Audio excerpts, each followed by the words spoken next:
eu viajo muito a trabalho, né? Porque eu sou produtora de eventos. E aí, quando eu me casei com meu marido, ele já sabia disso, porque a gente namorava desde novo, né? Então ele já sabia qual era a minha profissão. Só que eu venho estranhando umas atitudes do meu marido em relação a essas minhas viagens. E tudo se intensificou quando ele entrou de férias do trabalho. O meu marido, ele trabalha numa empresa muito grande, né? Então, assim, ele é quase que o Severino dessa empresa. Tudo que precisam, chama o querido meu marido.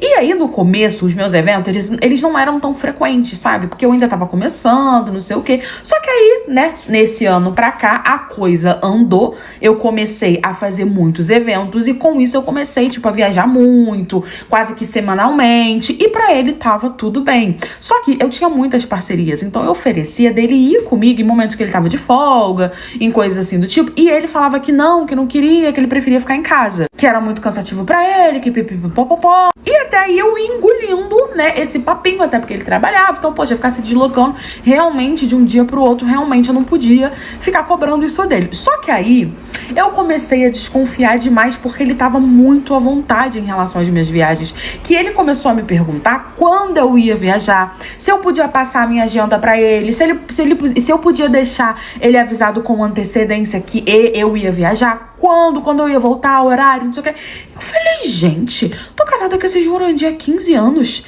e ele nunca se interessou sobre quando eu ia viajar ou quando eu ia voltar. Tipo, não era uma coisa que parecia que ele tava se programando como ele tava agora. Aí eu comecei a achar isso aí um pouquinho esquisito. E ele entrou de férias. Quando ele entrou de férias, eu pensei, bom, ele vai querer vir comigo, né? Porque a gente pode ficar viajando. Eu ia de um estado pro outro, de uma cidade pra outra, não sei o que. A gente vai poder ficar mais juntos. E falei com ele, falei, amor, você vai entrar de férias, vem viajar comigo. E aí ele falou, não, amor, eu prefiro ficar em casa pra poder curtir as minhas férias. Aquilo ali pra mim foi o fim da...